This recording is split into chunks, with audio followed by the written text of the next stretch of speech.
you today how to create a points gradebook. If you don't want to have a weighted gradebook, but you want to just assign points to assignments and have the gradebook add them all up. So I'm at the home page of, that would be the example course here.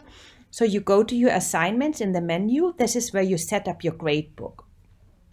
So you go to assignments. And on the right upper corner next to the plus assignment button, you have the 3 little dots. You click on this and you go to the assignment group weights. And you just uncheck the box which says weight final grade based on assignment groups. So uncheck that. Then we take the weights off and we save that. So this is done already. You can still have assignment groups, which makes it easier. It's more organized. You have exams, assignments, homework, quizzes, whatever kind of assignments you have.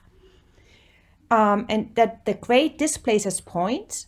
We will go to the gradebook now. We go to grades in the menu. And then my total is at the end of the gradebook here. And so we don't want to have the percentage displayed, but points. So we hover over the total column here, go to the 3 dots, and you just select display as points. No, I don't have continue. And here we go. So everything will just be added and then displayed as points here. That's very quick and easy to do so. Thank you.